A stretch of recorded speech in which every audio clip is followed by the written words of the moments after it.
Hi y'all. I know I haven't posted in a really long time. That's because I've been working. I became a successful delivery driver after my mother died. I bought a new truck and I got a dog. She's a German Shar-Pei. She's one of those rare designer breeds. They finally found a combination that works. She's got the wrinkled face, the wrinkles around the neck, and she's short and stocky like a Shar-Pei, but she has a German Shepherd coat pattern. She's real pretty. I was feeding her food from Walmart. I was giving her pedigree, and her treats were Golden Rewards jerky. And that turned out to be a mistake because apparently it tore her up. There's nothing but junk in pedigree now. It's not good dog food anymore. The Golden Rewards, I don't know how those animals died. And I don't know what kind of medical treatment they received, if they were given antibiotics or not. I don't know if they came from China or Mexico, where there aren't any regulations on livestock. So anyway, she developed soft yellow stool, and that indicates a lot of fat in her diet. So I bought her some new dog food from Tractor Supply. Let me show it to you.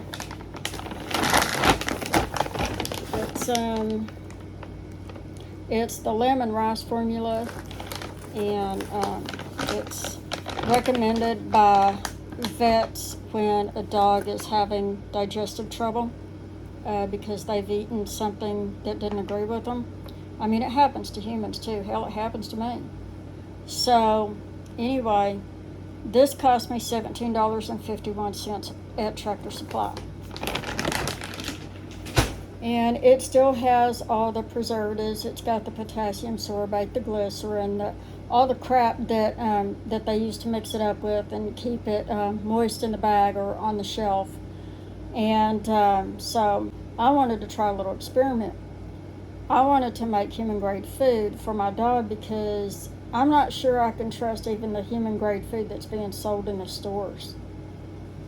And I bought a 2-pound bag of brown rice, a bag of vegetable medley that's just broccoli and carrots, a package of chicken gizzards, and a tub of chicken livers. And I've pre-mixed all of it. I pre-cooked the rice. I cooked the vegetables and ground them up in a mini chopper. I used my Ninja Bullet to grind up the livers and gizzards after I boiled them. So there's absolutely no salt, no fat, except for what's naturally occurring in the livers and gizzards. And now I'm going to mix it up. I hope you'll excuse my attire. I've been doing yard work. It's summer in Oklahoma and it's hotter than hell out there. And I'm waiting for the sun to go down before I trim my yard. This is what I'm starting with. I've got the brown rice in this tub. This is the liver. It's always going to be red because of the iron content, which is going to be really good for your dog. And these are the gizzards. They're a little bit yellow. They have a yellow tint. And this is the vegetables.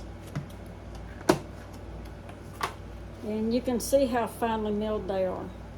They're chopped up real fine into little bitty pieces.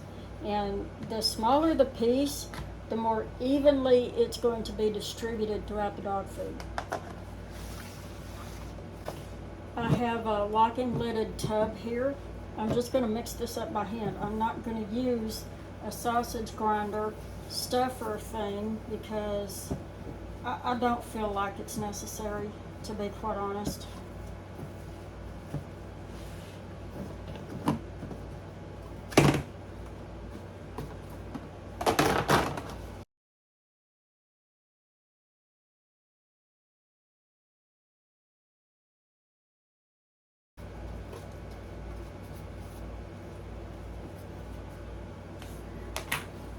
You know, people used to eat a lot of organ meat.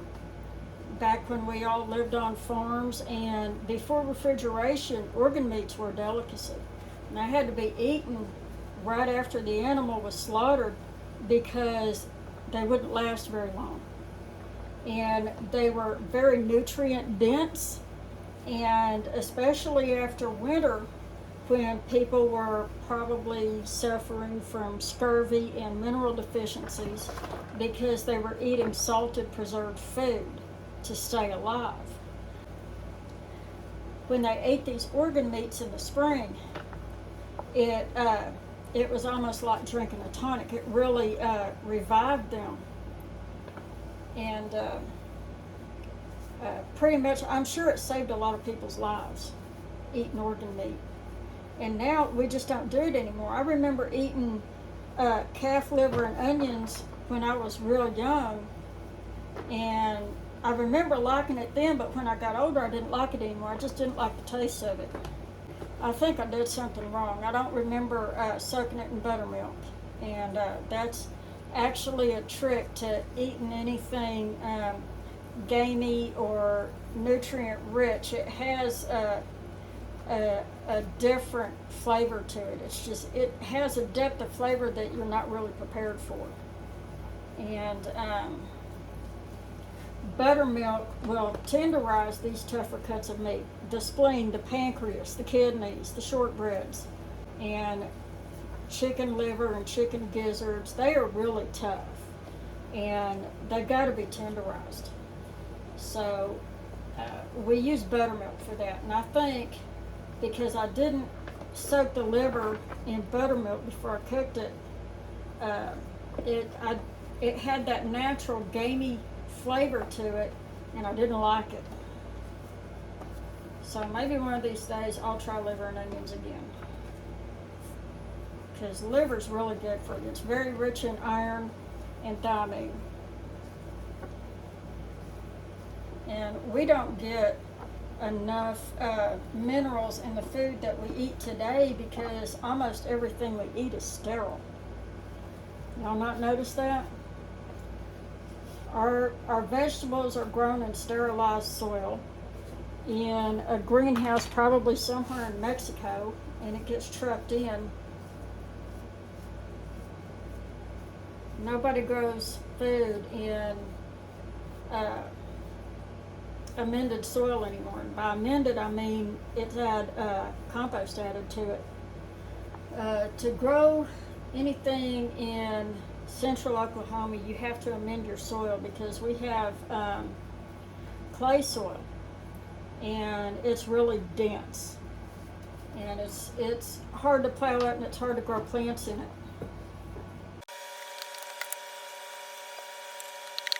You know, I think since we stopped home butchering, people have lost their taste for organ meats, and we're really suffering from mineral deficiencies as a result. And I personally feel like mineral deficiencies are the primary cause of ADHD and autism. I have ADHD and autism. I'm just barely on the spectrum, but I've still got it. And you know what else I've got? Is irritable bowel syndrome. And my body doesn't absorb nutrients from the food that I eat. So it's beyond what people normally experience with mineral deficiencies.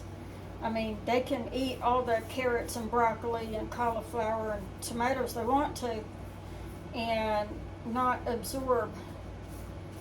get enough nutrients. And mine just goes beyond that. I don't get any nutrients at all from the food that I eat. I can eat a whole plant full of tomatoes and still not get enough vitamin C from those tomato plants because my gut just doesn't absorb it.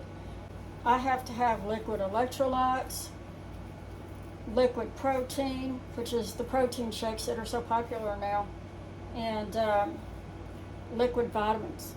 And Walmart has finally caught on. They're starting to sell liquid vitamins and electrolytes. I buy the trace minerals in the little blue bottle. I make my own electrolytes using the trace minerals and the pink lemonade drink mix. It's a generic version that's made with cane sugar instead of the artificial sweeteners, the zero sugar sweeteners. I'm allergic to all of those. The protein shakes that I buy have just a little bit of sucralose, but it's not enough to make my throat swell up. I'll show you something. This is what the patè looks like, and you can see how smooth it is. That Ninja Bullet works really good. A whole package of gizzards is reduced down to this.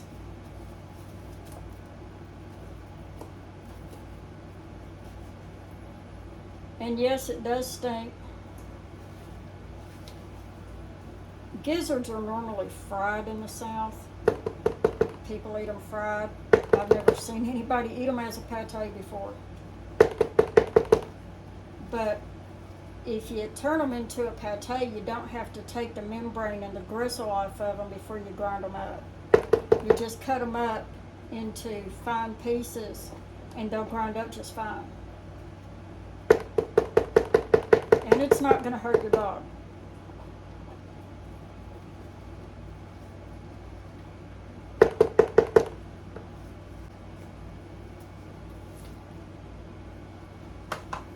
Now this is the liver.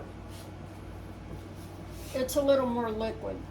I reused the water from cooking the vegetables when I ground up the meat. And I cooked the vegetables in the rice water. I reused the vegetable rice water to grind up the meat. And some of that water, any of it that was left, got frozen in ice cubes for dog treats. And if I need any water or moisture for anything, I'll just grab one of those ice cubes and use that.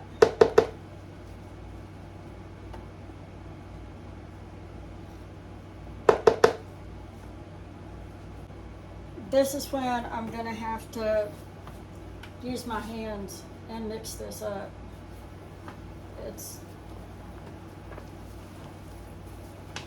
If I had to use my bare hands for this, I would retch and hurl all over the place.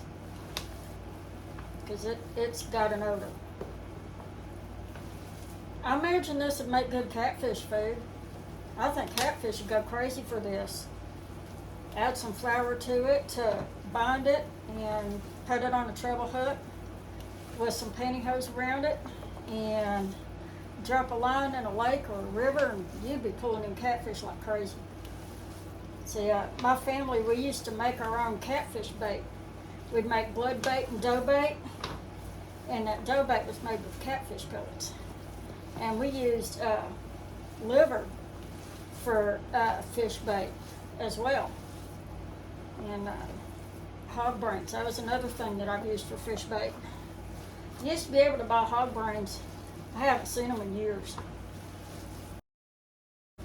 Brains is something I just can't bring myself to eat, especially since it was brought to the public's attention about mad cow disease back in, I think it was in the 2000s, sometime in the 2000s. It was around 2003, I think. And I cannot eat brains. I can't do it. I can't imagine anybody eating something that's all fat. Now bacon, I can eat the shit out of bacon. I love bacon fat. And give me some beef jerky that's got some beef fat in it, that dehydrated beef fat, that's really good too. But brains and foie gras and Wagyu beef, like, nah, I'll pass. Okay, this is fresh dog food. I already tried the saran wrap method and it didn't work very well, so I remembered that I bought a whole box of these quart-sized bags, and every one of them has a little pin-sized hole in it so I can store liquid. So I'm going to use them for dog food.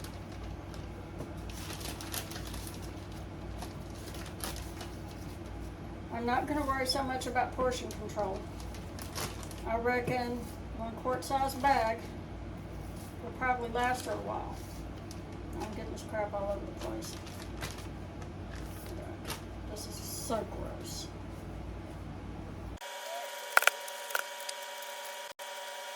I reckon that ought to be enough. Now I'm gonna set this bag aside until I'm ready to close it up. Yeah, that's about right. I'll take some out.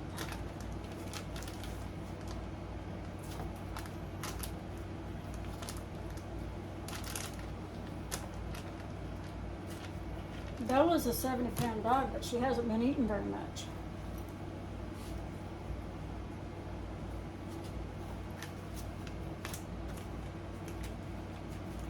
I think a dog or a skunk or a possum or something came up into the yard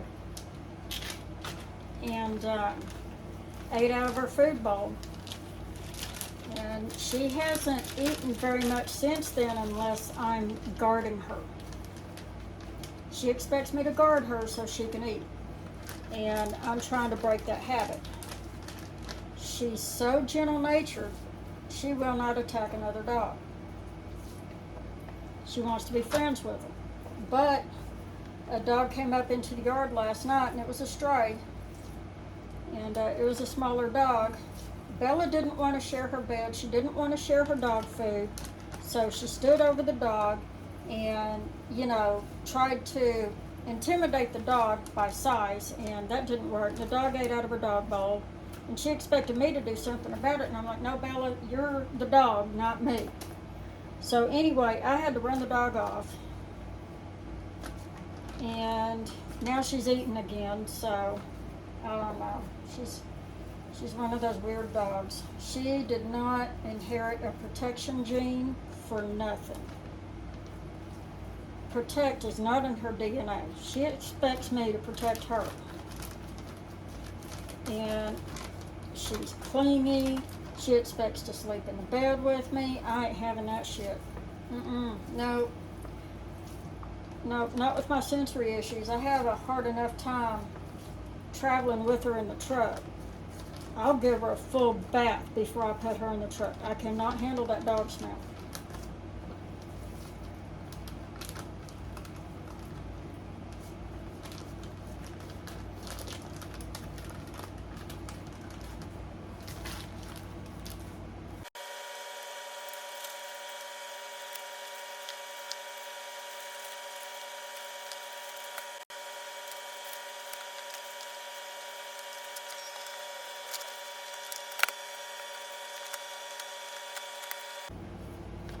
This will be the first bag that I feed her out of.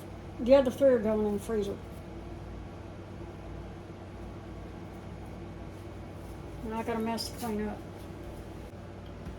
Okay, now out of all that food I mixed up, I got out of it 3-quart size bags, and I'm gonna say 3/4 of a quart, almost a whole gallon. Well, it would have been a whole gallon, but I've reserved a little bit for Bella to try today. I'm gonna start feeding her with this bag, and these bags are going in the freezer. I have some freezer paper on this ledge right here, and the shiny plastic side is pointed up. This is gonna stop those bags from sticking to this metal before they get frozen. They'll be easier to lift up and put them in another container. So I'm going to freeze them flat like that.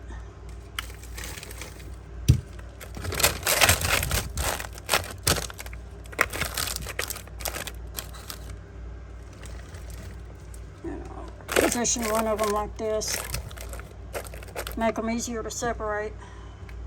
And I'll show you what else I've made up for.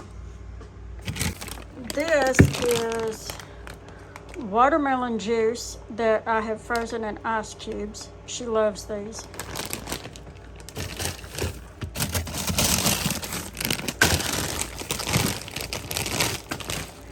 These are probiotic yogurt and watermelon treats that I've also frozen in ice trays.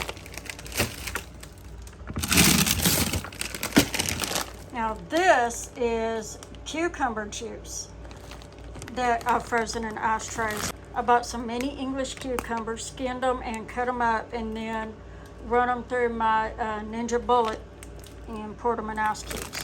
She likes these too.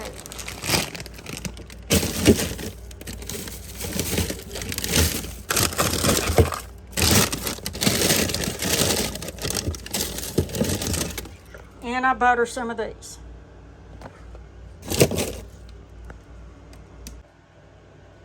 Now, when I get around to it, I'm going to make her some dog treats using sweet taters, oat flour, and natural peanut butter.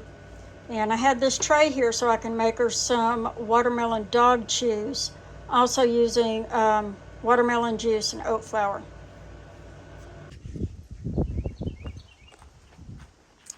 Let's go see Bella. Y'all that follow my cooking channel haven't seen her yet. Hey, Bella. My sun's a little bright. Look what I got. Let's go over here in the shade. Come on.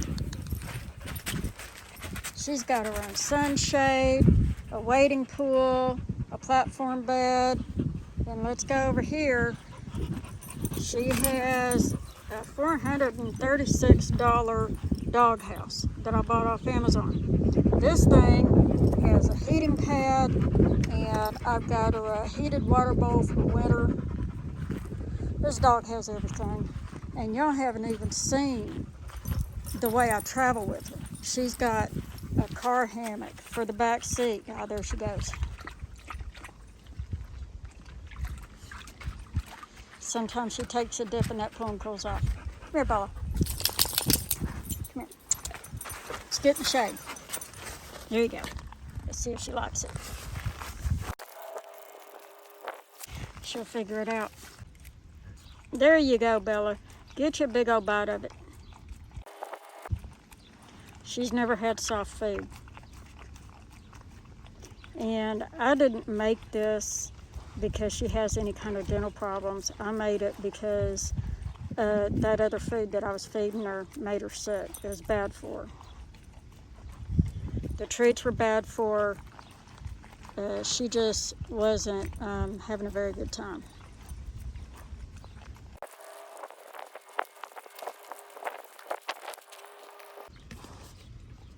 I know you'll probably lick the bowl, but you're going to take forever. Bella. Bella. There you go. There's my girl. Good girl, Bella. Look over here. Good girl.